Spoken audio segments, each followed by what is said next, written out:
الحمدللہ وکفا وسلام علی عبادہ الذین اصطفیٰ اما بعد۔ جب کوئی معاملہ جتنا بڑا عظیم الشان ہوتا ہے اتنا ہی اس کے لیے تکوینی طور پر تیاری بھی بہت بڑی ہوتی ہے، تاکہ اچانک آنے سے کوئی بدحواس نہ ہو اور پہلے سے اس کے لیے تیار رہے۔ جب اللہ تعالیٰ نے انسان کو پیدا کرنے کا ارادہ فرمایا تو فرشتوں کو سیدنا آدم علیہ السلام کے سجدہ کرنے سے پہلے نفسیاتی طور پر تیار کیا اور 3 بار مختلف انداز میں ان کو سجدہ کرنے کا حکم سمجھایا۔ پہلی مرتبہ وَإِذْ قَالَ رَبُّكَ لِلْمَلَائِكَةِ إِنِّي جَاعِلٌ فِي الْأَرْضِ خَلِيفَةً، دوسری بار وَإِذْ قَالَ رَبُّكَ لِلْمَلَائِكَةِ إِنِّي خَالِقٌ بَشَرًا مِّن صَلْصَالٍ مِّنْ حَمَإٍ مَّسْنُونٍ فَإِذَا سَوَّيْتُهُ وَنَفَخْتُ فِيهِ مِن رُّوحِي فَقَعُوا لَهُ سَاجِدِينَ۔ جب تمہارے پروردگار نے فرشتوں سے فرمایا کہ میں کنکناتے سڑے ہوئے گارے سے ایک بشر بنانے والا ہوں، جب اس کو انسانی صورت میں پوری طرح بناؤں اور اس میں اپنی روح پھونکوں تو اس کے آگے سجدہ کرنا۔ تیسری مرتبہ ان کو نفسیاتی طور پر تیار کرنے کے لیے فرمایا وَإِذْ قَالَ رَبُّكَ لِلْمَلَائِكَةِ إِنِّي خَالِقٌ بَشَرًا مِّن طِينٍ فَإِذَا سَوَّيْتُهُ وَنَفَخْتُ فِيهِ مِن رُّوحِي فَقَعُوا لَهُ سَاجِدِينَ، یعنی جب تمہارے پروردگار نے فرشتوں سے کہا کہ میں مٹی سے انسان بنانے والا ہوں، جب اس کو درست کروں اور اس میں اپنی روح پھونکوں تو اس کے آگے سجدہ کرنا۔ آیات مبارکہ سے معلوم ہوتا ہے کہ اللہ تعالیٰ نے فرشتوں کو حکم تدریجی انداز میں دیا، حالانکہ فرشتے صرف اطاعت الہی ہی کو جانتے ہیں۔ تو جب فرشتوں کو تدریجی انداز سے احکام سمجھائے تو جو دیگر مخلوقات ہیں ان کے بارے میں بھی یہی انداز بالکل مناسب معلوم ہوتا ہے۔ جیسے کہ اگر ہم دیکھیں کہ نبی صلی اللہ علیہ وسلم کی بعثت سے تقریباً 1600 سال پہلے ابراہیم علیہ السلام کی زبانی نبی صلی اللہ علیہ وسلم کے لیے دعا فرمائی گئی، پھر مکہ مکرمہ میں حضرت اسماعیل علیہ السلام کو بھیجا گیا اور آگے ان کی نسل سے آپ صلی اللہ علیہ وسلم کو مبعوث کیا گیا۔ جب تورات میں حضرت موسیٰ علیہ السلام کی زبانی کثرت سے آپ کی تعریف کی گئی، آپ کی صفات بیان ہوئی اور انہیں دیکھ کر یہود نے ملک شام چھوڑا اور آپ صلی اللہ علیہ وسلم کے شہر ہجرت یعنی مدینہ آئے اور وہاں اپنے ڈیرے ڈال دیے،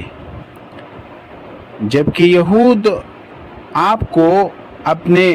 اولاد سے بھی زیادہ بہتر طور پر پہچانتے تھے، جیسے کہ اللہ تعالیٰ فرماتے ہیں کما یعرفون ابناءہم، اور ایک جگہ اللہ تعالیٰ فرماتے ہیں الذین یتبعون الرسول النبی الامی الذی یجدونہ مکتوبا عندہم فی التوراۃ، اور آپ صلی اللہ علیہ وسلم کے صفات کے ساتھ صحابہ کرام کے اوصاف بھی تورات اور انجیل میں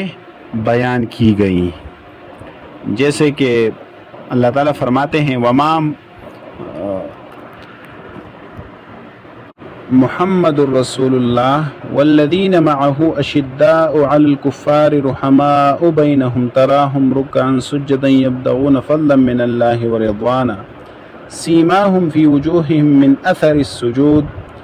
ذلک مثلہم فی التوراۃ ومثلہم فی الانجیل کزرع۔ تو آپ صلی اللہ علیہ وسلم کی صفات کئی سال بلکہ کئی صدیاں پہلے کتابوں میں ذکر کرنا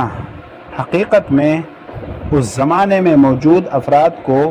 ان سے ملنے کی ترغیب اور ان کی دعوت میں شامل ہونے کی ترغیب ہے۔ آپ صلی اللہ علیہ وسلم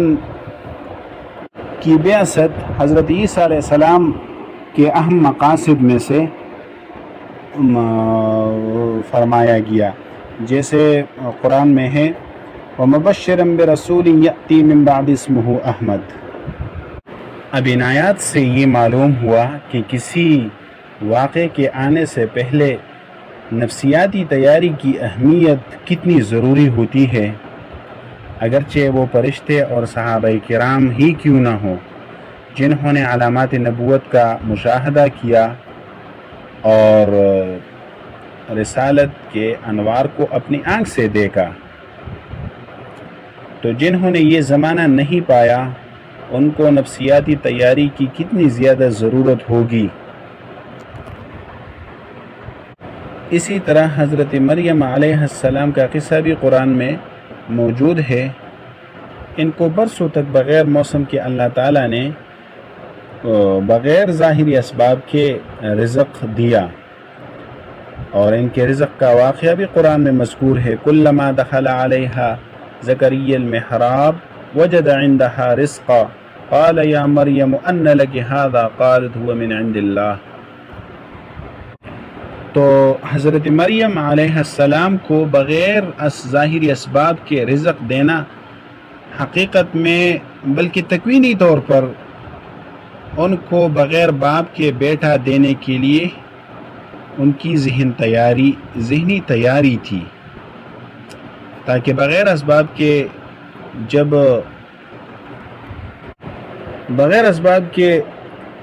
رزق دینے والی ذات کسی کو بغیر اسباب کے بچہ دے تو اس کے ذہن کو دچکا نہ لگے۔ حضرت زکریا علیہ السلام کو بڑھاپے میں بیٹے کی بشارت ملی تو وہ حیران ہوئے اور فرمایا قال رب انا یکون لی غلام وقد بلغنی الکبر وامرأتی عاقر۔ اب یہ سب واقعات حضرت مریم نے اپنی آنکھوں سے دیکھی، جو بظاہر ان کے بچے کی پیدائش سے پہلے ان کی ذہن سازی تھی۔ کئی سال کی تمہید اور ذہن سازی کے بعد جب بغیر باپ کے بیٹے کا پیغام ان کو دیا گیا تو فطری ذہول کے سبب انہوں نے بھی فرمایا قالت رب انا یکون لی ولد ولم یمسسنی بشر۔ جب تمہیدی تربیت کے بعد انسانوں میں سب سے بہترین اور افضل ترین طبقہ یعنی انبیاء کرام علیہم الصلوات والتسلیمات انسانی فطرت کی وجہ سے اسباب کے نظام کو دیکھتے ہیں، تو دوسرے لوگوں کی اصلاح بھی اس وقت ہوگی جب تمہیدی تربیت کے ساتھ ساتھ ان کو مختلف واضح علامات اور ظاہری اسباب بھی ان کے سامنے بیان کیے جائیں۔ ایسے ہی ایک روایت میں نبی کریم صلی اللہ علیہ وسلم کے بارے میں خود نبی صلی اللہ علیہ وسلم یعنی اپنے بارے میں فرماتے ہیں انی لأعرف حجرا بمکہ کان یسلم علی قبل ان ابعث، کہ میں اب بھی ان پتھروں کو جانتا ہوں جو بعثت سے پہلے مکہ میں مجھے سلام کیا کرتے تھے۔ اس پتھر کے بارے میں ایک قول یہ ہے کہ اس سے مراد حجر اسود ہے، جبکہ ایک قول کے مطابق گلی کوچوں کے پتھر مراد ہیں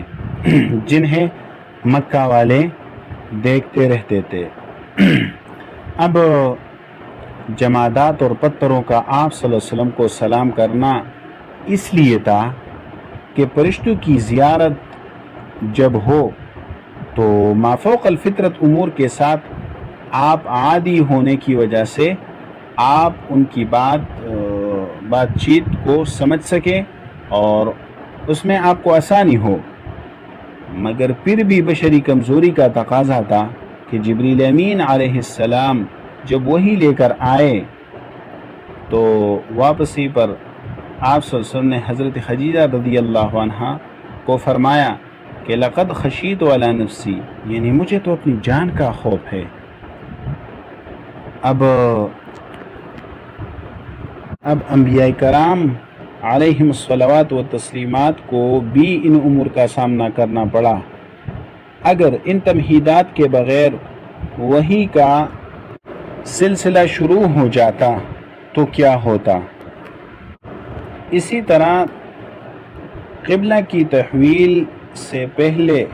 ذہن سازی کے طور پر نسخ کی حقیقت اور کعبہ کی تعمیر کا بیان ہوا، اور نسخ کے بارے میں یہود کے عقیدے پر کئی آیات نازل ہوئیں، جیسے کہ قرآن میں ہے ما ننسخ من آیت او ننسها نأتی بخیر منها او مثلها۔ اس کے بعد سیدنا ابراہیم اور سیدنا اسماعیل علیہ السلام کا بیت اللہ کو تعمیر کرنے کا واقعہ ارشاد فرمایا، وَإِذْ يَرْفَعُ إِبْرَاهِيمُ الْقَوَاعِدَ مِنَ الْبَيْتِ وَإِسْمَاعِيلُ۔ پھر کہیں جا کر آپ کو حکم ہوا، قَدْ نَرَى تَقَلُّبَ وَجْهِكَ فِي السَّمَاءِ فَلَنُوَلِّيَنَّكَ قِبْلَةً تَرْضَاهَا فَوَلِّ وَجْهَكَ شَطْرَ الْمَسْجِدِ الْحَرَامِ وَحَيْثُ مَا كُنْتُمْ فَوَلُّوا وُجُوهَكُمْ۔ اب یہ ساری چیزیں سورہ بقرہ میں تفصیل سے مذکور ہیں۔ اس سے معلوم ہوتا ہے کہ نفسیاتی تیاری پہلے سے اور علامات بیان کرنا کتنا ضروری اور اہم ہے۔